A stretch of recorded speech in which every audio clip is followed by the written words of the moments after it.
Our first presenter is Senior Lecturer in the Department of History, Dr. Sarah Walshaw. Thank you, Sarah. Hello, everyone. It's so nice to see you all. I'm just going to set my little timer so I know exactly how long I've been talking to you. I just gave a midterm exam today. You're a much more appreciative audience, I can tell you. However, sadly, I have no Halloween candy for you. They took it all.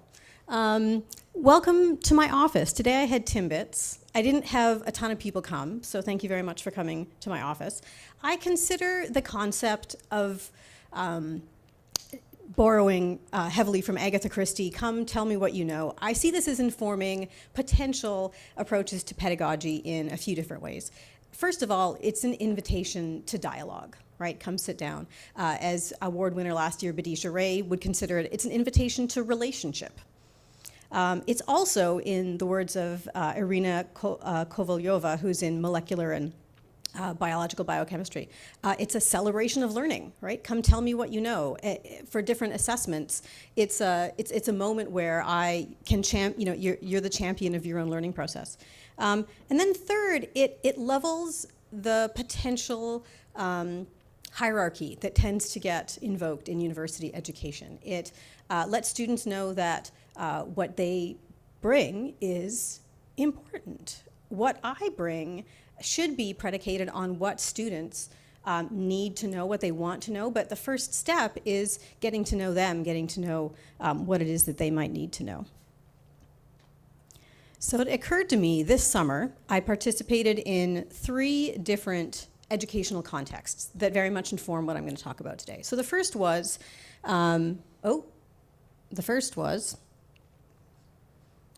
conducting a field school. So going to Tanzania, showing students, and this was not an SFU field school, this was through Rice University, but as a researcher I have the opportunity to participate.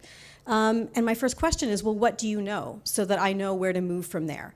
Knowing that some of these students were American, I tried to choose, if we were in Chaco Canyon, this is how we'd be doing things. But we're not, we're here, and so this is how we have to do things. And then my second opportunity came with a International Society for Ethnobiology Congress in Kampala, Uganda, where I took a Tanzanian student, a graduate student from the University of Dar es Salaam, who I mentor, and it was her first time at a professional conference. It was her first presentation. It was her first time out of the country of Tanzania. So it was a pretty moving and exceptional experience, but again, we had to consider, what does she know, what brings the information for her presentation, what does she want to get out of this experience, how can I network with her to bring greater opportunities for her. And then, my classrooms don't look like this. This is from the Beatty Institute. But the third is, coming back to SFU, reinvigorated after a summer of research, and finding myself lecturing again. So why don't we move to what it looks like for me in my everyday practice of teaching to incorporate students telling me what they know, telling me what they want to learn, and telling me who they are.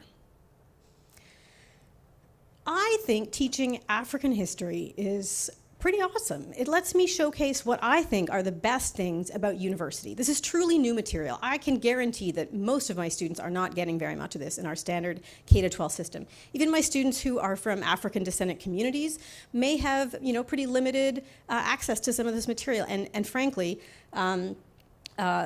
a lot of African education systems, history is not kind to African modalities of retaining and telling history, right? It tends to be a little Eurocentric. So I really feel like this is an opportunity to capture naivete and to really bring new information to people. So I find that quite exciting. I also think it's a really genuinely awesome opportunity to practice historical skills. So reading resources, creating and defending and practicing historical arguments. But I also think beyond that, it's also, beyond the history classroom, it's a very powerful opportunity to practice skills that are practical in any application. So public speaking or writing or argument-forward thinking and communication. I mean, those are skills that would benefit someone wherever they go. So what does that look like for me in my average African history class? Now, I've sort of made this a palimpsest of some of my different undergraduate classes, so don't worry, I'm not overloading them quite this much. But in the first week, we have to ask them, well, tell me what you know, often we start with something and we actually have to backtrack. We have to address common misperceptions.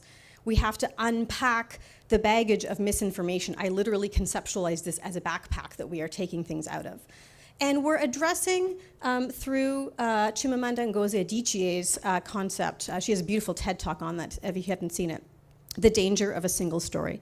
For Adichie, the problem with a single story or the problem with a stereotype is not that they're necessarily untrue, they may be, but that they're incomplete. They make one story become the only story. And I'll talk in a minute about how we unpack that as well. But we face this. So the first day in the classroom, tell me what you know. Maybe students feel like they know something or don't know something, but we have to address the misconceptions that they may have inherited.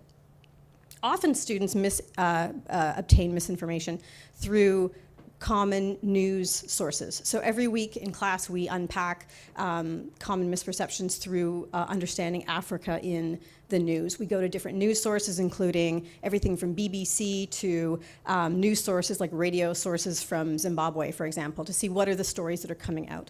To populate African stories with more than broken democracies, failed states, war, impoverishment, right? To complicate that single story quite a bit. It seems a little high school, but we also have to do a geography quiz.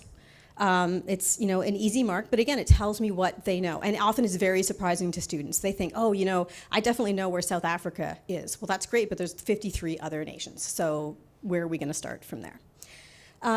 Week 4, this is when they find out that I can do a lot more for them than just in the classroom. If they come to visit me in office hours, especially if we have amazing TAs in our department.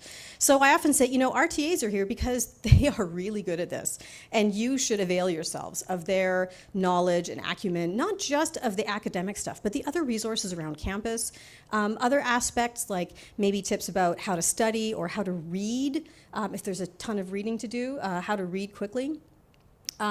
They also have to learn how to become comfortable communicating in the tutorial environment. One of my shortcomings is that I am an extrovert. And it took me forever to understand that there's so many people in the world who find it physically painful. Oh, I'm emotional even thinking about it.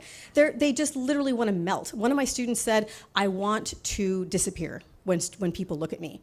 And I thought I was going to cry because, this person has so much to contribute. So I strive to, not only what can I do to make the environment comfortable for them, but actually acknowledging that may never be possible. What else can I do so that their ideas can come into the environment? By week 6, students are getting more comfortable. They're able to make connections across their different topics. I used to be scared of this when students were like, oh, this sounds just like blah, blah, blah, blah. Because I didn't know blah, blah, blah, blah. I was trained in archaeology. I took some history. I work in the East African coast. I don't know Canadian history very well.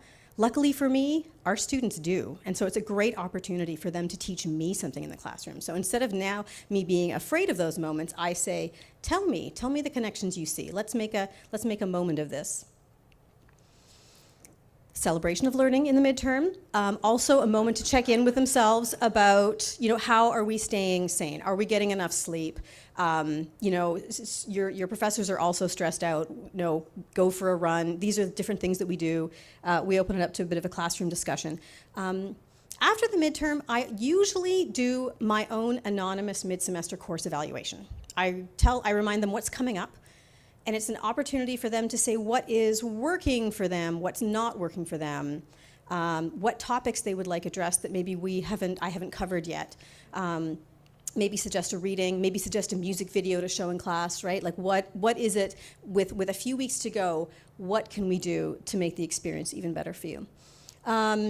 Paper proposals, finding out that it looks different when you Google something than when you go to the SFU library website and do fast search. This is a good lesson. By week 10, so much information. But they start to realize that they can ask questions about things that they don't know, right? When they entered the class, they thought their universe got shifted a bit by me taking some of their maybe previously held conceptions away. By week 10, we have enough information that they can start to ask new questions. They think they know what they don't know. And through the research paper and through studying for the finals, they're starting to ask better questions about the past, right? Not that they have all the answers, not that I have all the answers, but that they are learning to make better historically grounded questions. And then another celebration of learning in the final exam. So that's what the process looks like for me. That's how it gets enacted. And I don't think I have very much time, so I think I should just quickly go to other realms where I can apply these, right? So it's really important. If I'm training Senna Thornton Barnett at the University of York, she's training in East African archaeobotany. They had money to fly me to the field. Why not? That sounds fantastic. But it's a different thing to train her than to train students at the field school, some of whom are heritage management consultants in African museums, some of whom are going on to different things. So in knowing what their pathways might be, it helps me target the experience. Also in the laboratory, so I get to do some laboratory work, and this is the last set of things I'll talk about. We're starting to build capacity at the University of Dar es Salaam to do this kind of work. This is important for heritage management. It means materials don't have to leave the country, which the students are very passionate about. So taken together, I feel like the student learning model that I like the best is one that builds these collaborative relationships, that we're doing it together, right? If they fall, I fall. So nobody wants to fall. If I fall, my students catch me, which is an amazing feeling. So we collaborate. It also gives them the skills to pursue learning outside of the classroom. It suggests that there's lifelong learning. It lets me learn, right? If students are suggesting things or I realize that we need another reading, it means that I get to learn something too. And more importantly, it builds relationship, it builds community, it builds networks, it builds long-lasting ties, it centers things in a relationship mode that makes it ultimately quite meaningful to us. Thank you very much. Thank you for listening. Thank you to the organizers, and thanks for my awesome department for nominating me and for your kind words. Erin, thank you, Di. Thank you very much. Thank you. Are you going to